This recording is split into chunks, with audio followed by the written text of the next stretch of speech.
Alright, you guys, so I'm sure most of you have heard this tragic news by now.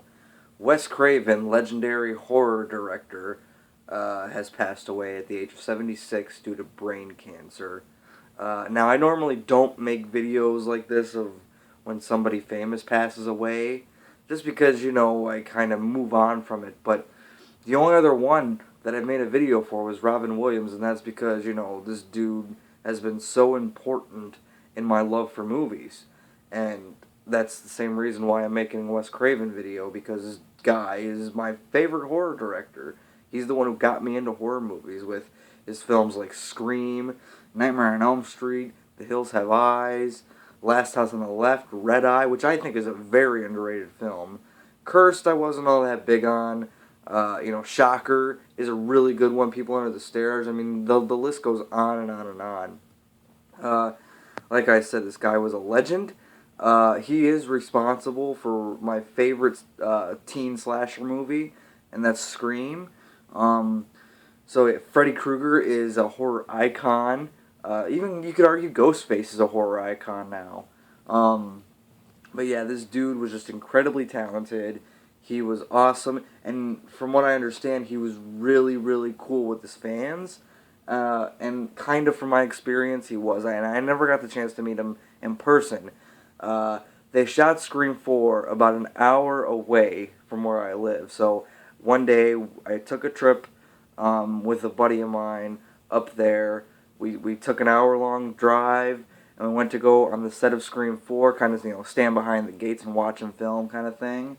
And it was the day that they were shooting all the outside stuff outside the bookstore in the beginning of the movie. That's the day I was up there. I didn't get a chance to meet Wes Craven because he was running back and forth and stuff like that. But I got to meet David Arquette that day, which was pretty awesome. But from what I can see, he was always good with his fans. I started tweeting him not long after that, and he told me, hey, I'm sorry I didn't really get a chance to say hello to you, and thanks for coming out and all this stuff, and he was always really good with that. And every time since then that I've tweeted him, which I regret lately hasn't been really at all, but every time I would make a tweet at him just saying hello or whatever, he would always tweet back. That's how good he was with his fans. So yeah, this is sad. Very, very, very sad. Now, I'm not going to try to make like a 20-minute video or anything, but, my heart goes out to his friends and family, and I know a couple of the people that he's worked with are taking it pretty hard, and I didn't even know the dude had brain cancer. I saw an interview with him that was just a couple months ago, and he seemed healthy as a horse. I knew he was 76, so I knew he was getting up there in age, and I figured, we're all going to die at some point, but I didn't know the dude had brain cancer. I don't think anybody did. I don't think he ever came public with his illness. But he seemed always happy. He always seemed happy, from what I can tell. Again, like I said, never actually met him in person. Like I said, he was really good with his fans. This dude was a genius in the horror field. He's brought so many iconic horror films to life with his visions and stuff like that. And yeah, I mean, I really don't know what else to say. This is tragic news. Wes Craven was and still is my favorite horror director of all time because he brought us Scream and he brought us A Nightmare on Elm Street. And I'm naming those two in particular because those are his two, you could argue, his two most popular ones. But yeah, it's just... And Red Eye is another film that I think is really underrated. I love that film, and I don't think enough people saw that movie. If you guys get a chance, check out Red Eye. I might review that as like a tribute to him.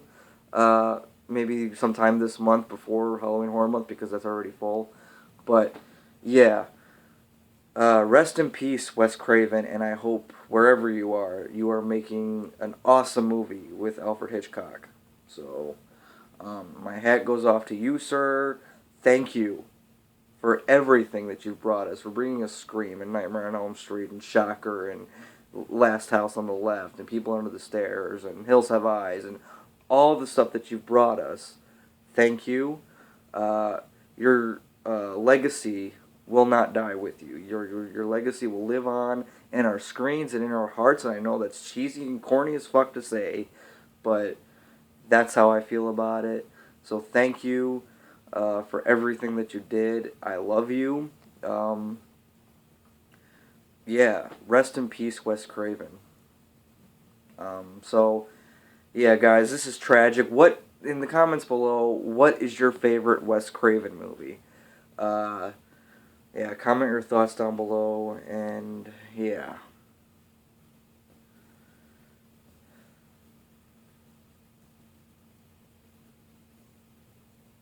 I'll see you later.